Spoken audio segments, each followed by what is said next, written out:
रफीक, अब मुझे ये बताइएगा कि मैक्सिमम यूनिवर्सिटी इंतज़ामिया को इन ईमेल्स के मौसूल होने के बाद हम क्या देखते हैं कि इंतज़ामिया जो यूनिवर्सिटी की मैनेजमेंट है वो मैक्सिमम क्या चांसलर की उम्मीदवारी पर एतराज़ उठा सकती है?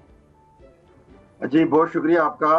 सबसे पहली बात यह है कि जो ईमेल्स गई हैं यूनिवर्सिटी को बाकायदा तौर पर वो कहा यह जा रहा है कि जो पिटीशन दायर किया उन्होंने, वो जो कमेटी है जिस कमेटी ने इंतखाब करना है चांसलर का, ये चांसलरशिप जो है वो फरवरी के महीने में उस वक्त ये सीट खाली हुई थी जब जो साबिक चांसलर थे उन्होंने इस्तीफा दे दिया था। तो उसके बाद से जब ये सिलसिला शुरू हुआ तो 5 लोग इस वक्त जो हैं वो चांसलरशिप के लिए अपने कागजात नामजदगी जमा करवाए हुए हैं। और मैं आपको यहाँ पर यह भी बताता चलूं कि बरतानिया के साबिक 3 वज़राए आज़म जिसमें बड़ी क्रेडिबल लेडी हैं थेरेसा मे, उनके भी कागजात थे। बोरिस जॉनसन जो कि कोरोना के टाइम में बरतानवी प्राइम मिनिस्टर थे, उनके कागजात शामिल थे। और टोनी ब्लेयर जो कि लेबर पार्टी को हेड करते थे, बरतानवी साबिक प्राइम मिनिस्टर हैं, उनके भी कागजात नामजदगी दाखिल थे।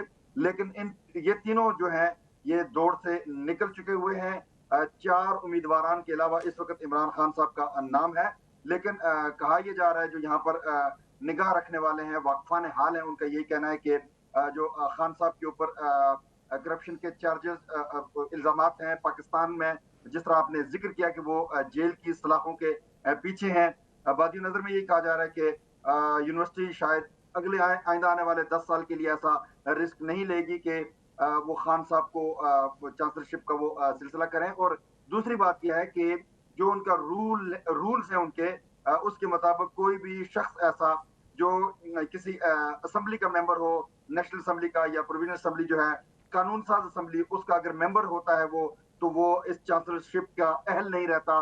क्योंकि पीटीआई या इमरान खान साहब के चाहने वाले, मोहब्बत करने वाले पाकिस्तान में बहुत ज्यादा लोग वो ये भी तो देख रहे हैं कि खान साहब जेल की सलाखों से निकल करके वो दोबारा कुर्सी इक्तदार पर बैठे हैं, प्राइम मिनिस्टर बने। तो वो मेरा ख्याल है कि इस चीज को भी अच्छा नहीं, रफ़ीक मुगल साहब, ये जो पिटीशन और ईमेल्स आई हैं, तो जी जी अगर इतनी ही एक पिटीशन और इतनी ही ईमेल्स खान साहब के हक में आ जाएं तो फिर यूनिवर्सिटी क्या करेगी? क्योंकि अभी तो खिलाफ आई है ना, कल से हक में आनी शुरू हो जाएंगी, फिर क्या होगा?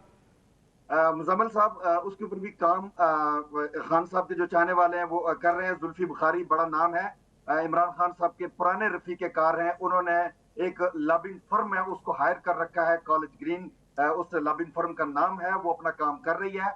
और हाउस ऑफ लॉर्ड्स जो बरतानवी पार्लियामेंट का ईवान बाला है, वो उसके अंदर एक गुज़िश्ता दिनों प्रोग्राम भी हुआ जिसके ऊपर एक खतीर रकम जो है वो खर्च की गई थी। अभी बहुत सारे आर्टिकल्स इमरान खान साहब के हक में भी यहाँ पर नशर होंगे, वो भी आएंगे। और जो अगर इस तरह की सूरत हाल बनती है तो वैसे अगर देखा जाए नामों की क्रेडिबिलिटी के एतबार से जो 5 नाम है, उन 5 नामों में जो इस वक्त क्रेडिबल नाम है वो इमरान खान साहब का ही है, साबिक प्राइम मिनिस्टर हैं। लेकिन मुजम्मिल साहब यहाँ पर एक बड़ी अहम बात क्या है कि जो 190 मिलियन पाउंड का वो केस है अल कादिर ट्रस्ट का, तो वो मुझे लगता ही है बतौर जर्नलिस्ट, अगर मैं it would be fair to say that अगर मैं इस पर बात करूं तो वो आड़े आएगा इनका, वो इनकी चांसलरशिप के लिए वो मामून और मददगार साबित नहीं होगा। वो उसमें लेकिन हमारे यहाँ रफ़ीक मुगल साहब, हमारे यहाँ पाकिस्तान में ये भी तो कहा जा रहा है ना कि ये ऑपरेशन गोल्डस्मिथ है और गोल्डस्मिथ फैमिली उनको चांसलर बनवाना चाहती है। तो मैं ये भी समझना चाहूँगा कि गोल्डस्मिथ फैमिली का ऑक्सफोर्ड यूनिवर्सिटी पर कितना असर व रसूख है कि वो अपनी मर्जी का चांसलर वहाँ से बनवा सकते हैं? असर रसूख तो जाहिर है यहाँ पर बिहाइंड द सीन बड़ा होता है, लेकिन फिर भी ऑक्सफोर्ड यूनिवर्सिटी का चांसलर होना पूरी दुनिया में ये बहुत बड़ी क्रेडिबिलिटी की बात है। और जो जिस केस का मैं जिक्र कर रहा था आपसे, वैसे तो जुल्फी बुखारी साहब और उनकी जो हायर की गई लॉबिंग फर्म है वो तो इसी चीज को जो आप फरमा रहे हैं बिल्कुल बजा फरमा रहे हैं, इसी चीज को वो आगे लेकर के आना चाह रहे हैं। लेकिन जो 190 मिलियन पाउंड्स का अल कादिर ट्रस्ट का केस है, वो रकम यहाँ सीज हुई पड़ी है बरतानिया की सरजमीन पर, वो बरतानिया की सरजमीन से रिलेटेड केस है। तो ये उनके लिए बड़ा हडल साबित हो सकता है अगर खान साहब की नॉमिनेशन वहां पे नहीं होती, जो कि नॉमिनेशन होनी है अक्टूबर के आखिर में, 24 अक्टूबर मेरा ख्याल है। ये ऑनलाइन वोटिंग का सिस्टम होगा, जो इनकी कमेटी है, जो गवर्निंग बॉडी है, वो इसको नॉमिनेट करेगी।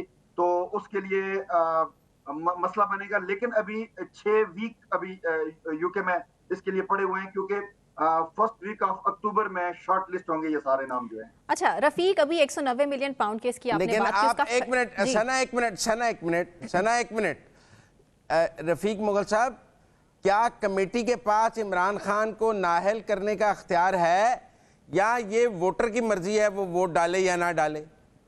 मुजम्मल सोहरवर्दी साहब, कमेटी के अंदर वोट ही पड़ेंगे, जिसको ज्यादा वोट मिलेंगे वो चांसलर बनेगा ऑक्सफोर्ड यूनिवर्सिटी का।